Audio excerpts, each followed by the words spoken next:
You are listening to The Briefing, first broadcast on the 1st of December 2025 on Monocle Radio.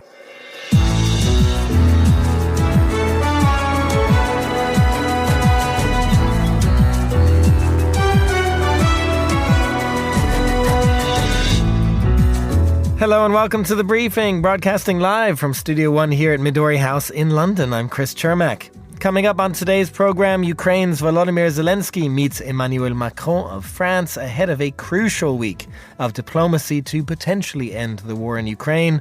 We'll look at whether Europe has a role to play, whether the US likes it or not. After that, it's very hard to capture fear in Ukraine because Ukrainians, especially in eastern Ukraine, have been at war since 2014, and many of them just don't get scared. The photographer Lynsey Addario heads to conflict zones for a living, but what impact does that have on her home life here in London? We'll find out. We'll also be heading to Switzerland, the country that is the subject of a brand new Monocle Handbook. And finally, our senior correspondent Fernando Augusto Pacheco is here for a chat about one of the few Hollywood films to make it through the Chinese censors, Faye. Yes, indeed, Chris, and it's all about Zootopia. True, we will unpack why. A sequel. Why is it doing so well? All that right here on The Briefing with me, Chris Chermak.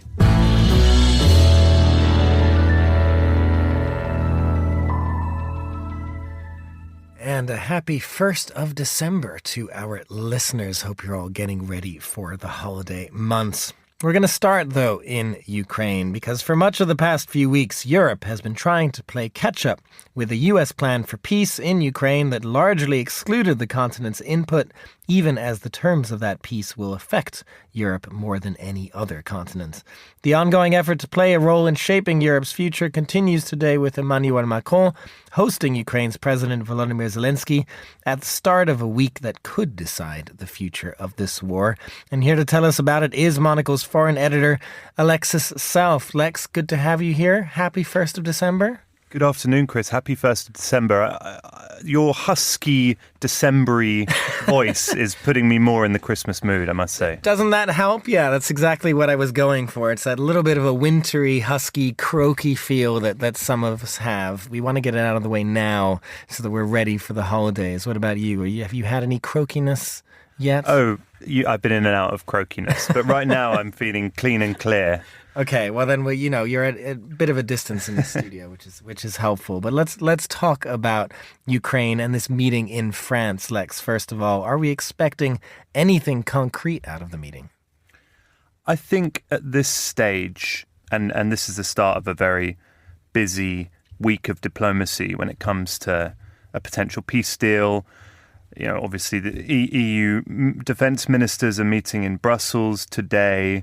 There was over the weekend negotiations between Ukrainian and American diplomats or special advisors, envoys in Florida. I think at this stage, and in terms of this meeting, the symbolic is the concrete. Ukraine's European allies have been frozen out of the latest negotiations by the US, really, are keen to send a clear message that they will not allow Ukraine to be sold short in any deal. And you've seen and heard that being rammed home over the weekend in terms of the rhetoric of the French foreign minister, by the EU, by Kaja Kallas, the EU's chief diplomat, and by the UK. Now, whether or not that will actually get through to Washington or Moscow is another question. And when you talk about being sold short there, maybe tell us a little more about that from your perspective. What Europe kind of wants to have in this deal? Is it about security guarantees for Ukraine? Is it about the sort of territorial red lines? What would make this deal okay, I suppose, for Europe, sort of willing to accept it? Well, I think the French foreign minister gave an interview to one of the Parisian dailies over the weekend yesterday, and I think his language was very much around Ukraine turning into a kind of vassal state of Russia, and he used he called back to the Soviet Union and the fact that it would if the US Russia deal, which came out last week, I believe, was enacted in full, then Ukraine would effectively cede its sovereignty and become, a vassal state of Russia and not be able to determine its own fate. And I think actually the most telling thing, as it's always been, and the truly shocking thing at the beginning of this war, was that Russia was waging a war of acquisition, of territorial capture that hadn't been seen in Europe since the Second World War, really, or at least, outside of Yugoslavia. And I think that's the kind of red line that Europe at least is pushing for at the moment. It's that none of Ukrainian territory should be taken by combat, by invasion. But then again, is that seems to be one of Russia's firm requests that not only the territory that it's taken in Luhansk and Donetsk, but also those entire regions are part of any deal. Lex, this has always been, in some ways, about more than just Ukraine. There has been an ongoing tension, even some sort of version of conflict between Russia and NATO as well, and particularly in the hybrid warfare space. We've seen a lot of Russian attacks on different aspects of cybersecurity, whether it's the sort of the wires and so on and so forth, undersea cables in the Baltics and others as well. NATO's military committee chair has now suggested that NATO could, quote, be more aggressive in its fight back against that. What does that look like to you? Well, what does it look like at the moment? It's more of the same kind of decisive sounding rhetoric from from the EU and European figures, and in this case NATO, without much follow through. I think the EU wants to be decisive. It wants to act decisively, but it's being hindered by different parties, and the same with NATO. NATO, you would think, is more able to act decisively militarily, but then NATO's biggest partner, the US, is seems to be more favourable to the Russian side of things. I interviewed Kaja Kallas a couple of weeks ago in Brussels, and she was very firm in what she wanted.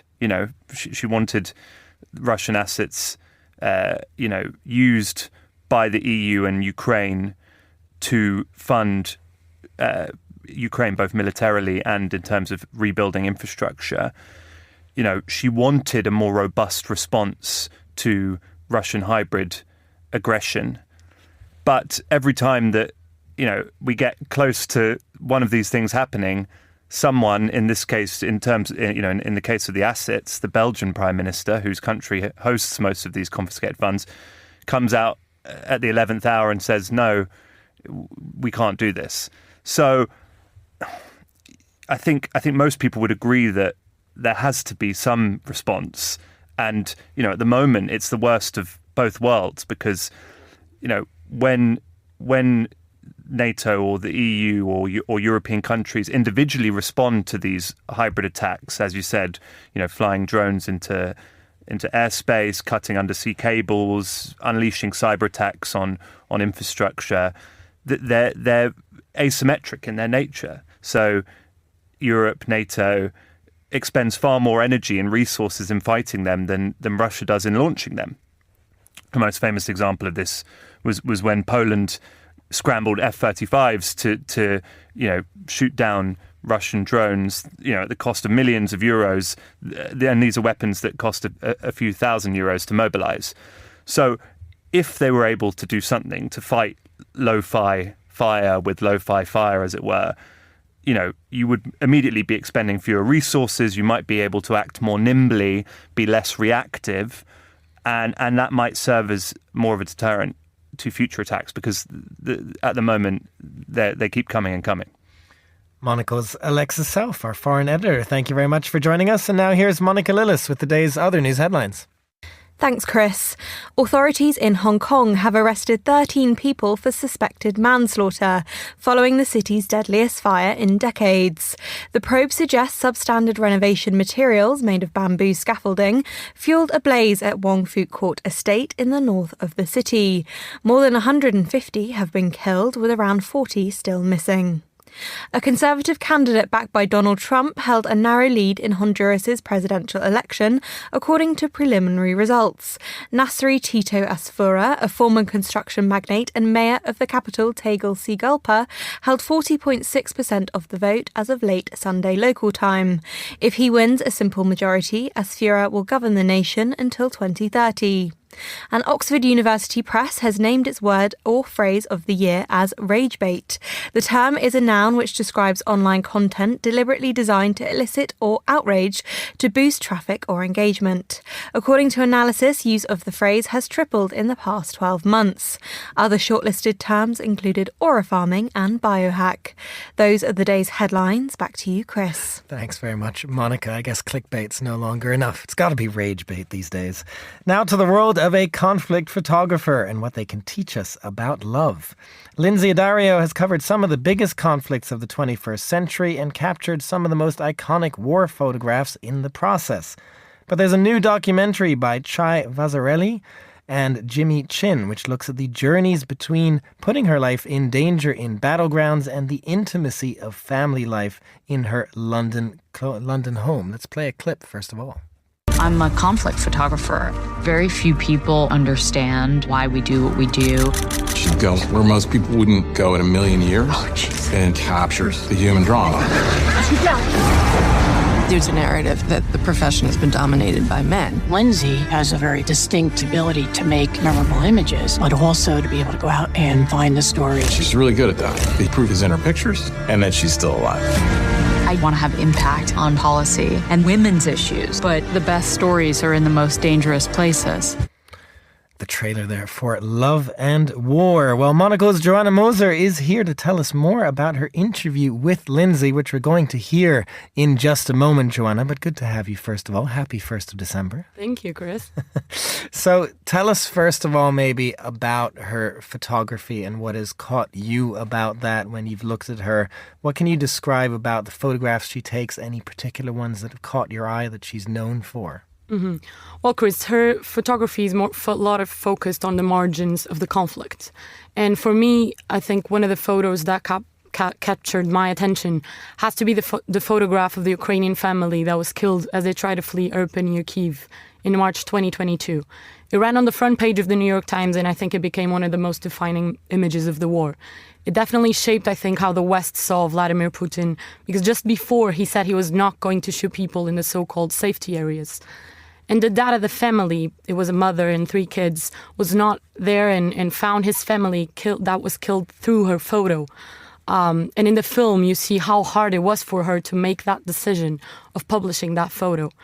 And I think what sets her apart is her respect and empathy for the subjects. You can really see how people really open up to her in her body of pictures. It is such a unique part of being a conflict photographer that you're trying to show the humanity behind conflict. And what's interesting about this documentary then is it kind of flips that script, because it is talking about this strange dichotomy that she must have in her life between a dangerous job on the front lines and her family life back home. Does she, the key question always, I imagine, with this kind of work is, does she bring that work home with her, or does she keep it at the door? Well, first off, 100%, it is a strange dichotomy. And I mean, the film constantly moves between the front lines and her home in London. So you see that tension very clearly. And you see her packing body armor in the middle of her home, her children glancing at it. And I feel like they even sense that, okay, my mother is going back to danger. And she mentions, there's this one quote that really stuck with me, to answer your question, that she says, "My head is always where I'm not." And you can really, really see that. So she's in conflict. She's thinking of her family. She gets back to safety. She FaceTimes her family. But she's at home and she's editing war pictures with her kids around. And she's thinking of the next conflict that she wants to capture. Really, really interesting stuff. Well, let's hear now from Lynsey Addario, the conflict photographer who spoke to Joanna Moser. The film opens with you witnessing this Russian strike on civilians in Ukraine, and you're so close to the blasts, and then suddenly we just watch you jump back into action. How do you do that? I mean, this is my job, right? So it's been about 25 years that I've been covering war. And when I first started out, every time there was sort of incoming rounds, of course, I would forget to photograph. I was too busy sort of taking cover and then trying to get out and trying to flee. And by the time the full-scale invasion in Ukraine started, I also was a bit out of practice. You know, that the opening scene in the film, it was like the first time I had been under fire in a few years. And you do kind of get out of practice, you know. And so I look at that and I kind of laugh because I was running for cover. And it's not like the round landed on top of me. I mean, it was pretty close and had thrust our car forward and stuff. But, you know, I have to remind myself that I am there to photograph. So once I can position myself in a place where I feel like I'm remotely safe, or at least I have some cover, then I have to get ready to take photos and get out there and show what's happening, because ultimately that's the whole reason why I'm there. Would you say then that you simply react, or do you also plan for your photos?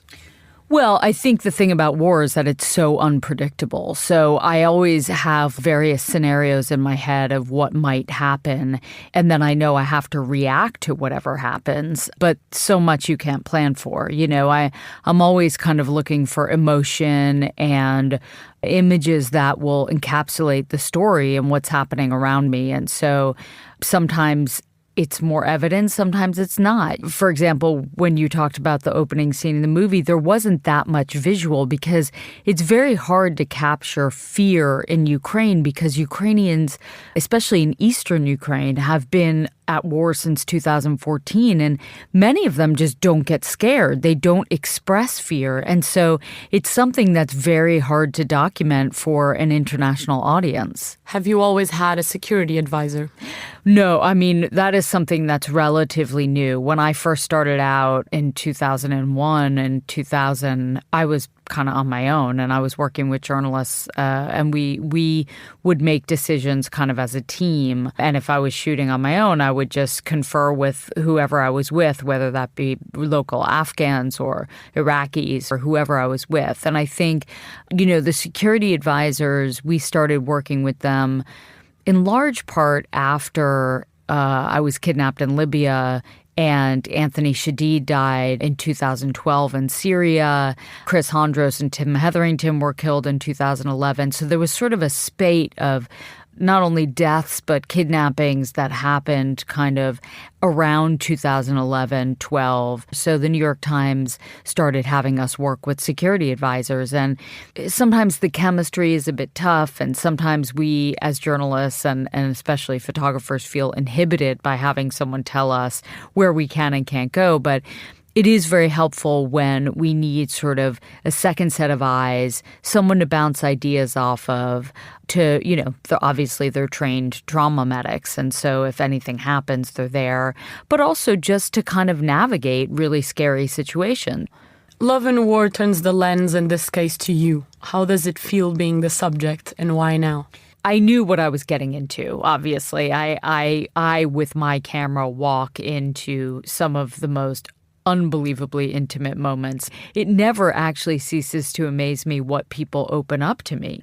I admire that, and I find that a beautiful thing about human beings is that we can be complete strangers and suddenly find this connection and share a lot together. And so I felt like once I decided to be the subject of this documentary, I needed to just be myself and open up and be vulnerable and be open to being judged, because I think ultimately that's the way people learn. You know, when you push yourself out of your comfort zone and you open yourself up to criticism, I think that people learn from seeing someone who kind of falls outside the margins, whether it be for my passion for my work that, you know, sometimes overshadows my relationship with my kids. And I'm honest about that, however difficult it is. You know, I think it's important. It's important for all of us to try to be honest with one another. What was the hardest scene to watch? The hardest things for me to watch were really the scenes with my kids. You know, there's one scene with Lucas, my 13-year-old, who was then about 10 or 11, looking out the car window, and you could just feel kind of the weight of my work on him. And that was really difficult. The interviews with my family after I was kidnapped in Libya, when I went missing, and they're talking about kind of what they went through during that process, and my sisters, of course, and seeing Paul, 15 years ago when I went missing in Libya on CNN, sort of begging for my release. I mean, all of that it really kind of encapsulates the impact of my work on the people I love, and that's really the hardest part for me to see. Lynsey Addario, American photojournalist, there in conversation with Monocle's Joanna Moser. You can watch the Love and War documentary on Disney, streaming now. Joanna, thank you very much for joining us as well. You're listening to The Briefing on Monocle Radio.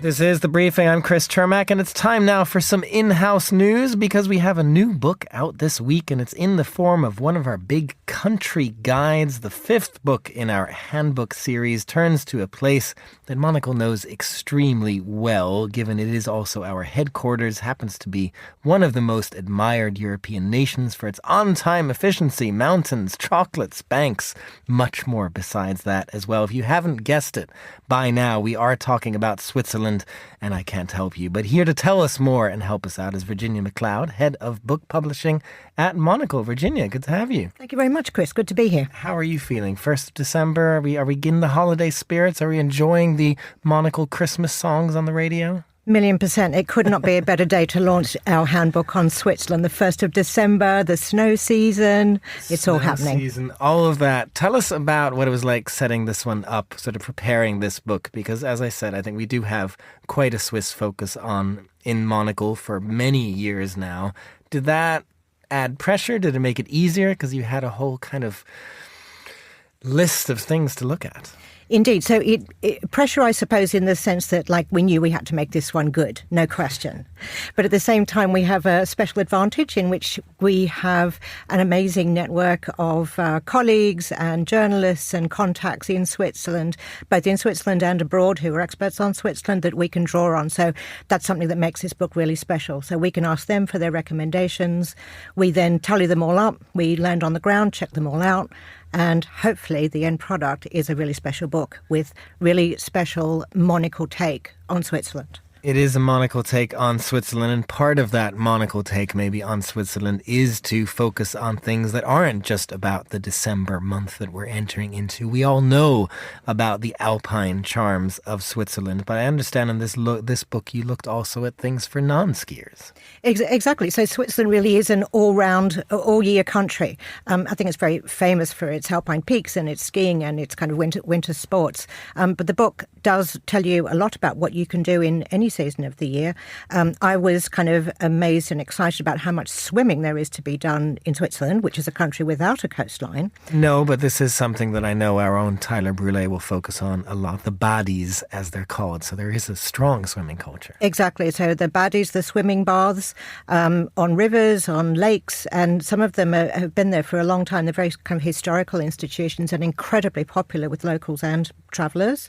And some of them have their own sunbathing decks and cafes and bars, so you can really make a full day of it. I've even enjoyed that near the Monocle's own offices in Zurich. It's a very nice part of life there. What about the food? Now, I am half Austrian, so I'm going to try and keep my own biases to myself here. But what do you think of the food? What did we look at in the Swiss cuisine? Well, I guess we all have our own biases. And for me, travelling to Switzerland and being able to eat is one of the great pleasures because I'm a big fan of the traditional culinary institutions. So restaurants with dark wood panelling and lovely linen and candlelight. There's all that there, which I absolutely adore. But the book will tell you that there's plenty going on in more contemporary culinary culture. Loads of people doing great things, reinterpreting Swiss traditions, bringing international cuisine to the scene there. So lots going on and lots to try.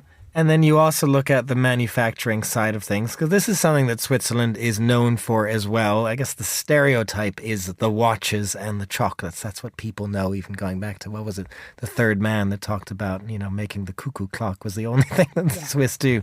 It obviously isn't that. So tell us more about what you found there. What do the Swiss do well? I guess it is and it isn't, because we do feature those things, because there's no doubt that the Swiss make incredible chocolate and watches and clocks. So we do feature those and just note the best places that you should go and check out. But I think probably the one that I found most interesting was Swiss wine. I think Switzerland is underappreciated for the quality of its wine. And part of that reason, I think, is because it's a small country with a small production, much fewer grapes and vineyards than other notable European wine producers. And, of course, they only let 1% out of the country to the export market. So if you really want to try the best Swiss wine, you've got to go to Switzerland, really. This is it. You've got to go to Switzerland for everything in this book. And it is the 5th book, as I mentioned, in the series. So just give us a little rundown. What are the others that we've done so far? I'm not going to ask you to pick favorites. That's probably not fair. Really not fair. So I'm just going to list them in to give you a tour of Europe. We've really got Europe going really well. We've got France, Spain, Portugal and Greece covered. And excitingly, after Switzerland, the next one in the lineup, I'm very excited to tell you, is Thailand. That'll be coming early next year. Ooh, you're spreading our wings outside of Europe. What was it like to do that one? Oh, amazing. What a contrast to Switzerland, but the perfect kind of complementary books. But it's a great series and now best-selling, so super proud of that. And we will have you back on, I'm sure, to talk about Thailand when we get there. Virginia McLeod, Head of Book Publishing at Monocle. Thank you very much for joining us. You're listening to The Briefing.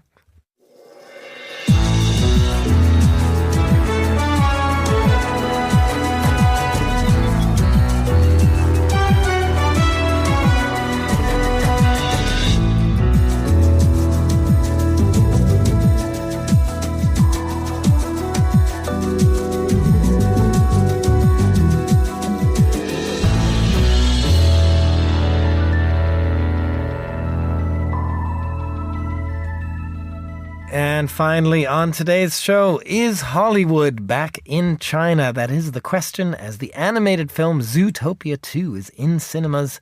Maybe more interesting than its success in the West is its success in a place like China, where Hollywood films have struggled in recent years, but Zootopia's sequel appears to have bucked the trend. Let's hear a clip, first of all. Welcome to Partners in Crisis. I'm your therapy animal, Dr. Fuzzbee. Greg, we talked about that. What are we making Merlin? Uncomfortable. Yes. And Francine, Clark may be a mouse, but he is your partner first. And we have 2 new partners. Can you tell us about your journey? Joining me now is Monocle's senior correspondent, Fernando Augusto Pacheco. Are you excited, Faye? Did you listening to that trailer? I gotta be honest, I am excited for Zootopia 2 because I love the first one.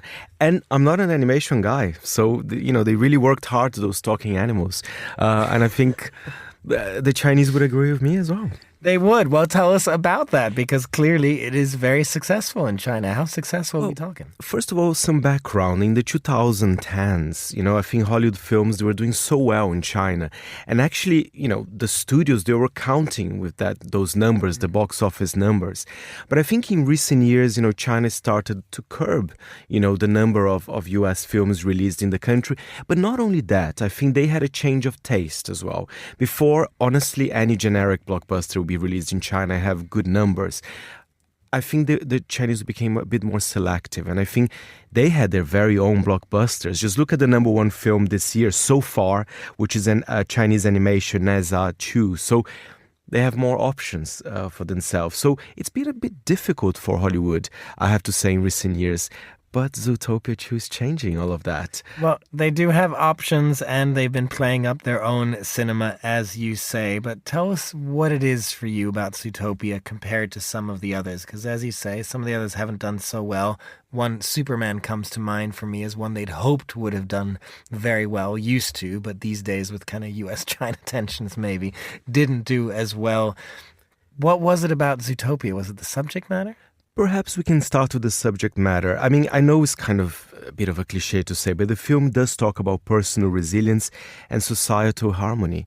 You know, it is Zootopia, you know, it is the land of the animals, you know. So I think there must be some sort of connection with that. And the first film, which was from 2016, did very, very well in China.